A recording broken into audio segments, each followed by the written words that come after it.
Hey everybody, this is the Sliders Review, and I'm here today to talk to you about Oz, the Great and Powerful. This movie came out in 2013, and I still remember the day I went to the movie theaters and saw it. Because this was back when I used to go to movie theaters and stuff before I got tinnitus, and I remember, I was so pissed because okay, the trailer always showed the Wicked Witch of the West coming up from the ground and like that fire and stuff like that and appearing. And so I wanted to see that part in the movie theaters, right? But I had to go to the freaking bathroom, which didn't make no sense because I didn't drink or eat nothing that morning. I cleared my throat. Sorry about that. And so I had to go to the bathroom doing that. I remember I ran to the bathroom, used it as fast as I could, ran back. I'm like, crap, I missed the one scene I wanted to see. I was so pissed.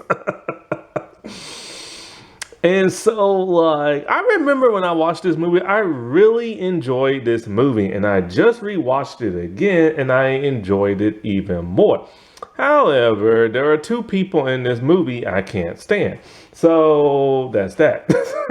And I remember years ago, I always wanted this on DVD, but I never got the chance to buy it because, I think I didn't like the price. It was price really high and I just didn't want to pay it. So I was going to wait. Then I forgot. Then of course, those two people pissed me off and everything, morally and everything. And I'm just I don't know. I don't know if I would want to buy it with James Franco in this. I mean, yeah, I still got my Spider-Man movies, but that was before everybody knew James Franco is disgusting. Now that I know that, it's just kind of I just don't want to look at him, and I don't want to have to buy a movie giving him residuals and crap like that, you know. But also another reason now I'm preventing buying this movie is a huge problem I have with this movie, and that's the overuse of CGI. I look at this and I'm just like, dude, this looks so cartoony and everything. And I don't want to subject my eyes to that over and over again. So I'll just keep watching it on streaming if I keep this app and everything, which, by the way, this is actually a Walt Disney movie. Yeah, it seems. Sorry about that, my camera died. So it's a Disney movie, right? But it seems like Disney is kind of embarrassed in a way about this movie. And I say that only because this movie is not on Disney Plus. It's actually on Stars. That don't make no sense. If this is a Disney movie and the budget was 200 something million and it made 400 something million at the box office, making it a success, you would think they would want it on their platform, but for some bizarre reason, they don't. And who knows the reason for that? You know, Disney's Disney. But Disney has a lot of controversial stars on their platform, and their shows and movies are still there, so that can't be the reason why. So I don't know why Disney doesn't want this on their platform. So yeah, it's on Stars, and I don't plan on having Stars much longer because there's not a lot of good stuff on that app. I like the fact that it's cheap. I like the fact that there's no ads no matter what. But there's just not a lot of good stuff on there. So after talking about Tin Man, I'm just I really want to watch The Oz Great and Powerful. So I looked for it on Disney Plus, but I couldn't find it. So I searching through my TV. I'm like, Stars? What the heck? So yeah, for some bizarre reason, Disney doesn't want this on there. And this movie is actually good. This is not. See, here's the thing. When I first watched this, there was a lot of hype going into this. I assumed when I watched this all those years ago that this was the actual prequel to the 1939 Wizard of Oz. That's what I assumed. That's what everybody else assumed. But no, It's a spiritual prequel to the movie and stuff, or better yet, to the novel, because they were not allowed to be a actual real prequel to that of MGM's The Wizard of Oz, which is now owned by Warner Brothers and stuff. And it's crazy to know the behind the scenes drama that happened with this movie that prevented them from doing a lot of stuff. Like, it was literally an uphill battle. Well, Disney and Sam Raimi had to fight with Warner Brothers and MGM just to do certain things. I'll get into that a little bit later. But first, let me address the moral reasons as to why I can't stand two of these cast members. So, for the most part, the movie is acted very well. However, I will say, okay, the two people I'm about to complain about, their acting has nothing to do with why I can't stand them no more. It's just I've never found them to be really good at acting. Like, just I haven't. That's just generally speaking, even before I was disgusted by them. But hey, let's get into this. So, James Franco. So, as you know, he got canceled a while back. I forget exactly why. He got Me Too. I think for inappropriate touching or something on those, or trying to do something. It was something. I can't remember what, but it was like bad. It's so bad that like Seth Rogen, his longtime friend, just won't even talk to him no more and stuff. And so I remember this dude from the Sam Raimi Spider-Man movie, Harry Osborn. And so he got this role because originally it was offered to Robert Downey Jr. He said no, then they offered to Johnny Depp. He had to decline because he wanted to do the Lone Ranger.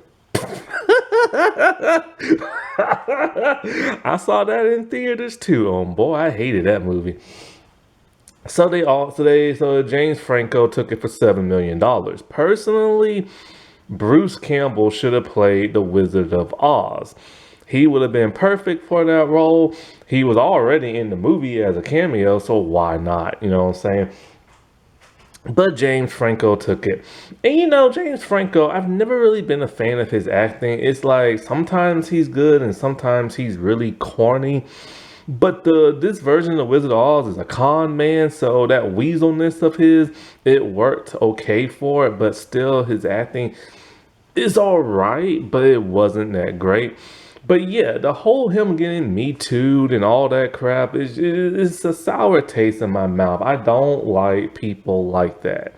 You know what I'm saying? So I don't want to watch a whole 2 hour something movie looking at him, like, you know what I'm saying? And I don't want to give him residuals and stuff like that.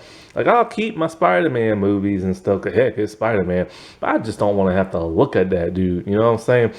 'Cause I'm just so disgusted by him. So that's weighing over the movie. Then there is Mila Kunis. Mila Kunis. So here's the thing about her, right? I never watched that 70s show. I watched a couple of clips. That's about it, right? Her acting was horrible in this movie. It's like when she plays a good girl, she acts like she don't know what to do. When she plays a mean girl or a cranky girl or like, a bratty girl, she's pretty good in that. But when she turned into the Wicked Witch of the West with the green skin and everything, voice wise was fine. It just acting wise wasn't, because her face never moved because of all the prosthetics. And that's another reason why I don't want to buy this movie. Her acting was just terrible and everything. I'm just like, emote. Move that beautiful face of yours. Which, yeah, she's hot. Like, you can't deny that. The girl's hot. You know what I'm saying? But move that face. Now, the problem I have with her is just a couple of things. There's two minor, there's one big. One minor thing I don't like about her is when she was on that 70s show, she lied about her age. She was actually underage. And so she had to have like romantic scenes with older people. And that's disgusting, man. And I don't trust no girl who lies about her age. You can't trust no girl who lies about her age. You can't. You just can't. Whether she's a girl, whether she's a woman, you cannot trust nobody. You cannot trust a female who lies about their age. Period. Period. The second thing about her I just don't like is that affair she had with Ashton Kutcher when he was married to Demi Moore. That was just so messed up. And now they're married. But the major thing, the major reason why I can't stand her is because of that Masterson guy. So her co-star, I forget which one it is, because there's two Masterson guys. I forget, Danny, I think it is. So as you all know, he's rotting in jail for sexual misconduct. He was found actual guilty, not an accusation. He was actually proven guilty in everything. Like legit proven guilty. That's why he's in prison right now. Mila and Ashton Kutcher decided to write a letter of consent, not wanting him to go to prison because they say, he's a good guy and everything. He was found guilty of sexual assault. He's not no good guy, but they weren't the only person who wrote a letter of consent. I forgot because I didn't watch the show. Whoever Topher Grace played on the show, his two parents, they wrote letters of consent as well. But the dude was already found guilty. I don't care if they worked with him. I don't care if they're friends with him. He did a very disgusting thing. So for her to write a letter of consent is just horrible. And what makes it worse is her and Ashton used to work for an organization for young girls who were sexually abused and stuff. So when they found out they wrote those letters of consent, let's just say they no longer work there now. Then her and Ashton made a video apologizing. Oh, we feel so sorry and horrible. We did what we did. And they tried to look so sympathetic, almost like they was crying.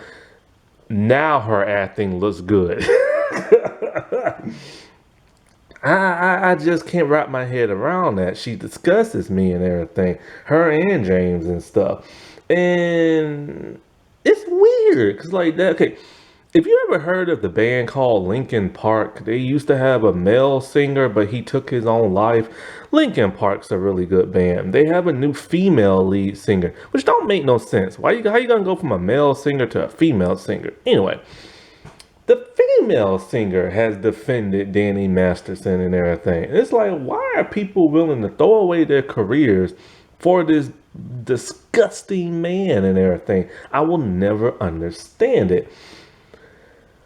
I just don't understand it and everything. So now there are fans that are rightfully so pissed off at her and don't want to listen to the band no more. So that's my moral reasons as to why, I just don't like those two. Now, as for the movie itself, I think the movie is smartly written. It is a spiritual prequel to that of like the book. If you want to really badly, you can say, heck, it's a prequel to that of The Wizard of Oz. This is Disney's third Wizard of Oz movie. The first one, I believe, was in 1985, Return to Oz. Yes, the sequel that people thought was a sequel to the 1939 movie is not a real sequel, which is why Dorothy is a whole lot younger in that movie. But that's a horror movie. I've never seen it. I want to now. Because that little girl had to do her own stunts. And that was insane. And so, like I said before, I love The Wizard of Oz. I love the 1939 movie. I thought The Tin Man was an interesting adaptation. It was pretty good. I liked what they did in Once Upon a Time, which came out a year after this movie and stuff. And so now this makes sense as to why the Wicked Witch of the West has to look the way she does in other like productions, especially Disney. Because, like I said before, it was an uphill battle. Now, like I said before, smartly written. I just think like, if you're gonna try to tie this into that of the novel and have it be a prequel. This was a very smart way to do. Some things with the Wicked Witch of the West just don't make no sense because they had to tie it into the novel and they also tried to tie it in a little bit to the movie. Some things just don't make no sense for her, period, in this adaptation. Now, the Witch of the East, she was fine, but then I'm just like, where are her red slippers? Well, she could not have them. See, here's the thing. MGM and Warner Brothers were like, y'all ain't making this movie. So they fought left and right, and they was able to make the movie, but they had to have a copyright consultant on the set at all times, watching them like a hawk. There were to be no Dorothy, no red slippers, no Toto. They could have the lion and the scarecrow, but they were not allowed to resemble what was in the 1939 movie. Same with the Yellow Brick Road, and Emerald City wasn't allowed to look exactly like that. So they had to like skirt around stuff and, try to like adapt it to the best way they can while also staying faithful to that of the novel and also trying to tie little things, homages into that of the movie.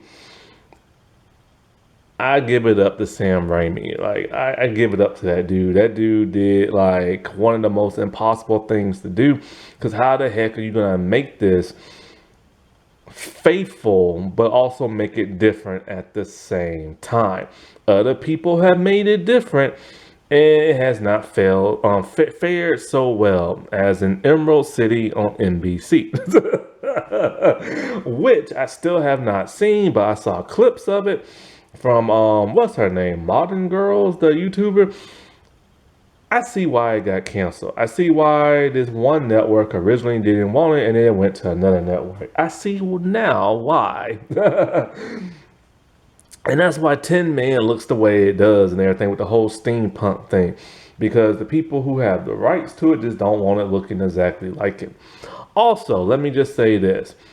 I love the fantasy element of this movie. The actual designs, not the way it looks CGI wise, but the actual like universe world building of this world, magnificent. I love how things are giant size and you look really tiny and stuff. The giant mushrooms, the giant flowers, the foliage, the forest, the dark forest and everything. Emerald City, everything looked amazing from like the sky and the water, the fog and everything. This is how you world build. This is how you make a fantasy world. However, the CGI in this was atrocious. Even back in those days, Disney was rushing their CGI people and yeah, everything looks so cartoony. See, here's the thing. This was not filmed outside whatsoever. Not even the stuff in black and white. Oh, by the way, I like that homage. The beginning of the movie in the real world, everything's black and white. Then there's a tornado and the hot air balloon. And, they get taken into Oz and everything from Kansas. Beautiful. Nice homage. You know what I'm saying? But, the CGI was just atrocious. Everything, like all the backgrounds are CGI. They had practical sets because they're in a studio, but they were not outside. The CGI in here looks so cartoony at times. Rarely does it actually look good, but for the most part it just looks like a giant cartoon movie because there's no rendering whatsoever on all the CGI stuff in the background. The water, the giant flowers, the mushrooms, the trees, there's like no rendering. It looks so cartoony, and because of that it is atrocious and everything, and that's another reason why I won't buy it on DVD. And I don't understand why it looked that bad unless the VFX people was rushed to the to the last minute and everything because we know how Disney is with their VFX team. Now, to give Sam Raimi some credit, this man is an amazing director. I've always been a fan of his work. And this is the second time he's worked for Disney. Of course, Doctor Strange too, which some people did not like that. I did.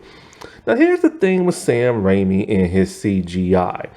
If you ever watched any of these great directors like Steven Spielberg, George Lucas, Tim Burton, Sam Raimi, these are guys from this, what was that Zemeckis guy, Rob Zemeckis or whatever his name is? These are people from the 70s and the 80s who can literally spin straw into gold when making a movie. You know what I'm saying? That's how gifted they are. But the thing is, a lot of people have called all of them sellouts now because they rely heavily on CGI when they used to do things practically. What people don't understand about them is that they go with the times. Things were practical back in the day. They used to use stop motion. That's just how it was back in the day because there weren't that great CGI and practical effects. They had to use as practical as could be. But as the times have improved and things look, some people can do some really good stuff with computers. They have now evolved in everything and using CGI. But sadly, they do overuse it. But like I said before, they are filmmakers. They're just going to go with whatever's relevant in today's time. And, I don't necessarily fault them for that, but it would be nice if they can use some practicality in here, which Sam Raimi did at first with China Doll. She was an actual marionette. They actually built one. They had wires, but for whatever reason, they CGI'd her in the movie. Sometimes she looked good and sometimes she did not. But of course, CGI is to save time. Now, if a CGI artist, a VFX artist, has enough time to truly, cook and everything, things can look great and things can look real. Remember the early days of Harry Potter. The CGI was terrible. As the movies started to get like a bigger budget and technology improved, so was the VFX and everything. So, it would have been nice if they could use, he could have used more practicality and stuff like that. But his VFX team just needed more time and to make things look real, which they rushed this movie out as fast as could be. And that's quite a shame. Also, like with this movie, Danny Elfman came back to compose the movie, which him and Sam Raimi had a falling out after Spider-Man 2, and he said he was never, ever, ever gonna work with that dude again. I don't know if they're still cool or not, but who knows?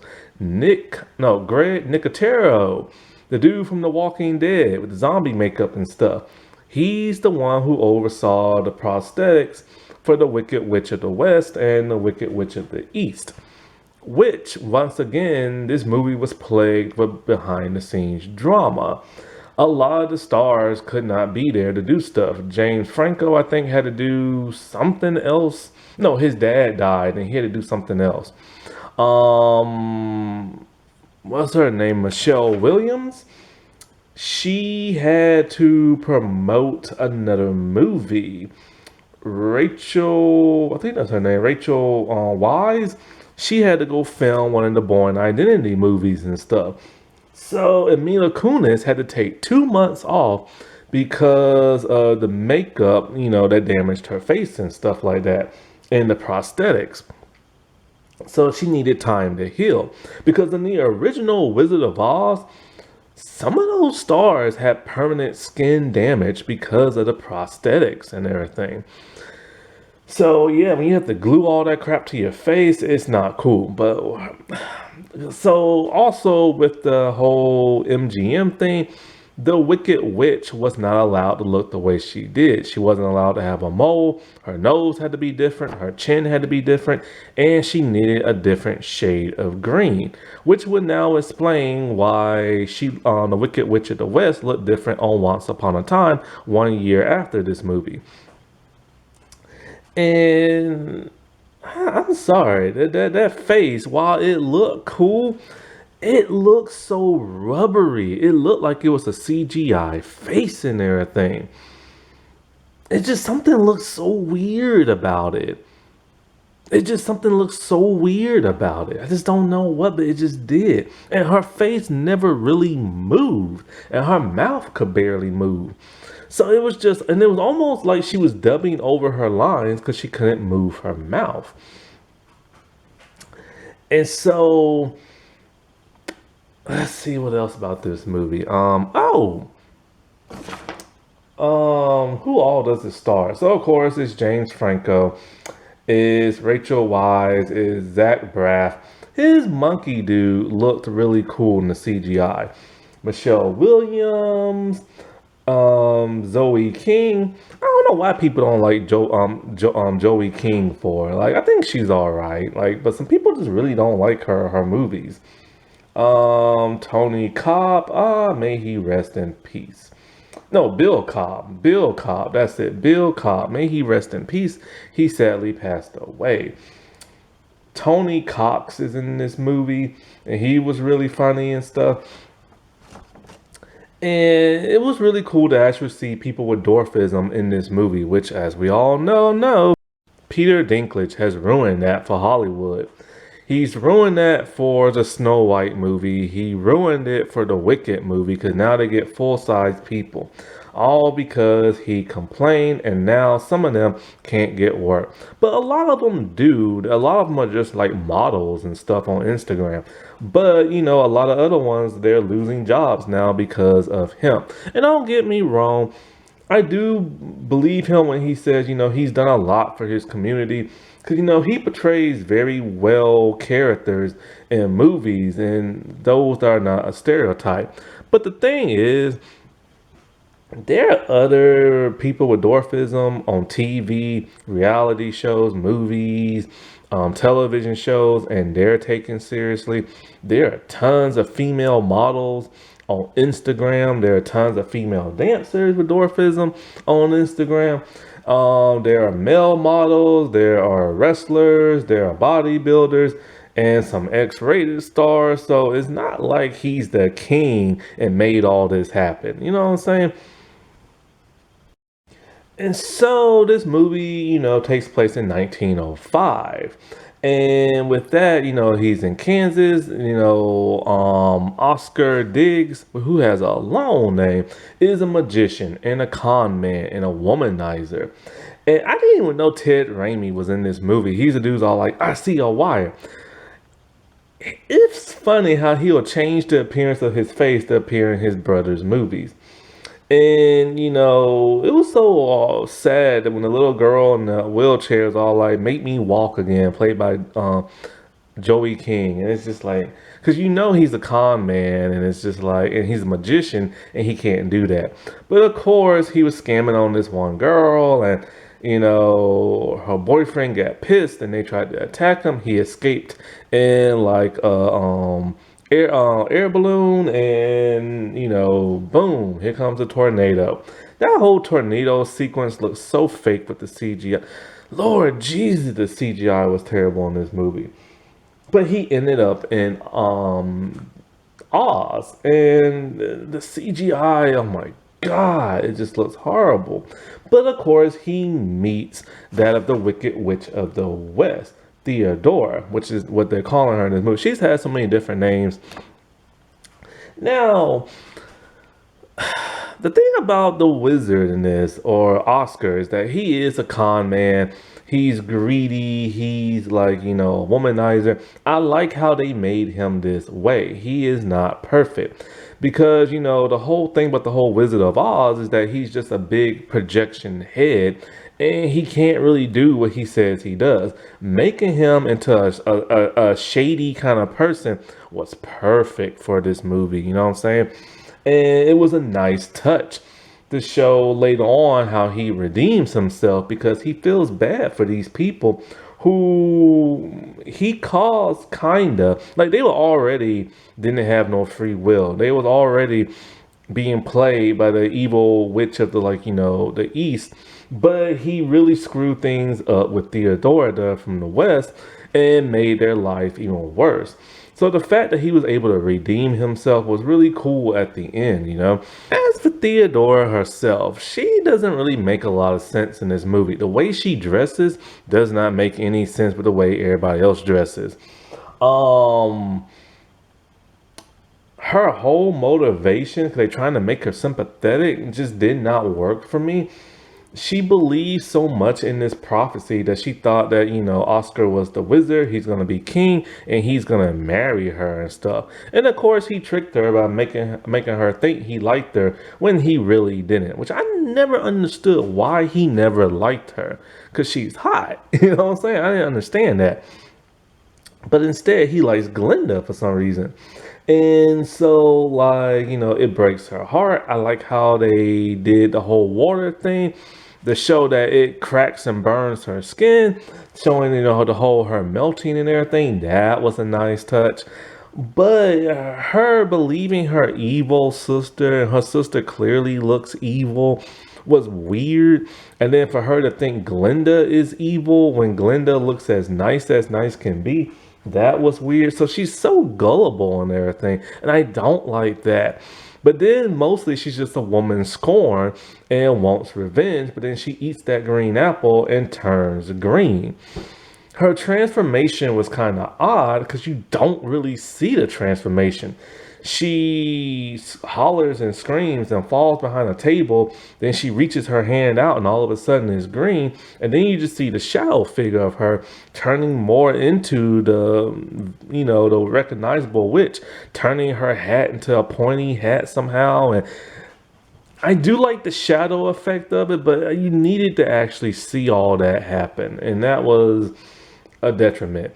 Another thing that didn't make no sense is that why throughout the entire movie, her and her sister never used their magical powers. Not until the third act, when, her sister turned evil, they fought the wizard. Now all of a sudden they used their power. Why they didn't use it before? I thought they was normal humans and stuff. Also, her taking a broom and flying on it didn't make no sense because the witches can just fly without it, but they had to tie it in to like the book and the original movie. So trying to always tie it into the original movie did not always work in their favor, and it made her a very odd character, especially when she turned evil and she's all like, no, I want to stay this way and all this other stuff, and started doing the screeching and the laughing. And an apple and having your heart broken did all that, but they're trying to tie it into the original. Anyway, so I don't understand how Oscar thought that Evanora,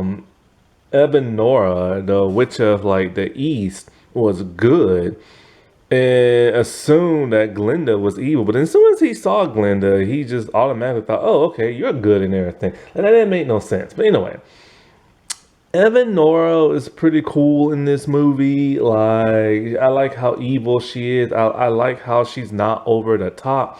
I like how she uses green lightning and stuff. Even though the lightning effect looked terrible, the fire effect that Theodora did was cool. But like, it would have been nice to have a bit more motivation. 'Cause we already know she's gonna be evil. But the fact that she turned so butt ugly at the end, because nobody never really knows what the world she looks like. Because in the movie, all we see is her feet. So I like how we actually got to see her, and they actually made her ugly inside and everything and outside. So that was cool. She had like, that's another thing with the whole monkeys and thing. How did people not know she was evil? I feel like she could have been developed a little bit more. It would have been nice to see her do a little bit more shadier stuff. Or talking to like the flying monkeys beforehand, or just something like, you know what I'm saying? That would have been nice.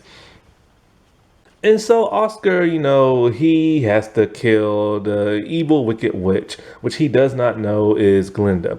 And so he's traveling with his little monkey person, and they go to Chinatown. And this is when we really start to see him turn into a better person. He sees the devastation that the Wicked Witch has done, and the only survivor is China Doll, who has her legs broken. And of course, it's voiced by Joey King. So he glues the legs back together, and she's a feisty, kind little soul and everything. And so he doesn't want her to come with him because it's dangerous, but she pretty much begs and he just gives in. I like her character. She's cool and everything. And she's tough, whipping out that knife and everything. And so they go to the Dark Forest where they find Glinda. When they get her wand and everything, they realize she's actually nice and kind. But they automatically believe that she's nice and kind. What I don't get is that how did they not know Evanora was not evil? You know what I'm saying? Because everything about her seems evil, the way she dresses. And so the flying monkeys come in and they have to like run and all this stuff. And it's a cool chase. And then, they do the whole like bubble thing off a cliff. And this movie is pretty funny. Like, it's not over the top funny. It's not MCU funny. It's just funny, real witten. And so as they're running from them, they're on a cliff and they have no way of escaping, so they just jump off the cliff and they are in these little bubbles, and then they go to that one city where they meet the people with dwarfism, they meet the tinkerers and all this. This is when they're trying to tie them more into the movie with all these jolly, happy people. So Glinda knows this dude's a con man, but she still has faith in him and everything. And he has no idea how he's gonna stop two evil witches and everything. So it comes to him, he just needs to be who he is, a con man, a magician. So he has the people, make fake scarecrows that pretend like they're an army, because these people don't know how to fight. They're just jolly, happy people who refuse to kill. With his mechanical know-how, he has them make a giant projection, and it's so clever this in battle and everything. Them tricking the soldiers into thinking the scarecrow people are real, them making the fog so they can't see. And more importantly, I was surprised. I didn't see this coming. I thought he literally was going to trick those people into fleeing with the money and everything on the hot air balloon. But that was all just a ruse and everything. And he did the whole projection thing. And that was so clever, talking about how you killed my mortal form and now I'm this deity type thing and the all powerful wizard. And it just, but this is the part, it confused the two witches and it confused some of the minions and stuff. And I guess it makes sense because they've never seen nothing like this. They never seen fireworks. So when all that happened and stuff, it freaked the crap out of them. But then when they tried to destroy him, they realized they couldn't. And I just think that was so clever and everything. But it was so stupid on their part. Then, of course, Glinda and Evanora, they fight. That part just seemed tacked on. They could have fought earlier. That would have been nice. But I guess they wanted to set it up to make her look ugly as, Theodora, whatever her name is and stuff. And so, he decides to stay there. And they wanted to have a sequel. But, of course, they couldn't do the original sequel to, the original movie because they can't have Dorothy in there whatsoever. So, it was probably best this was a one-and-done type movie. And which never got, a sequel. Because what the heck were they going to do? Come up with something completely different and piss fans off? And so the reception for this was mixed. And like I said before, it was plagued with behind the scenes drama, even with trademark of the name. Disney and Warner Brothers took out a trademark on their two different names. And oh my God, it was so crazy. But like I said before, this movie was very clever. It was very smart. It was a nice homage to the original and that of the book. It was very well written, but some of the things that was just kind of odd. The witches just seemed so dumbfounded to me. They're supposed to be so smart and powerful, yet they get tricked the way they did. But I still think the way they got tricked was very clever. I think there should have been way more development on the Wicked Witch of the West because she just seems so odd in this entire movie that which nothing about her makes any sense. And it's so hard because they had to try to tie it into the original stuff. I think the Witch of the East was fine, but like I would like to see a little bit of shadiness more in the beginning with her. Glinda was fine. Why her and the wizard decided to like each other was very rushed and didn't make no sense. I love the monkey dude in this. He's cool. China Doll was cool. And like I said before, I really like how the wizard was not this perfect person you assumed he was gonna be. He needed to be this shady character because if he was like a Mary Sue, then this movie just would not have done very well. He needed to learn to have empathy in his heart, to learn from his mistakes, to realize he is that con man, and like and everything he touches just like screws up, and by redeeming himself he did become great and all powerful and everything, and he became that great person he really wanted to be. It just took a while for him to become that. Alrighty, well, I'll talk to y'all later. Bye.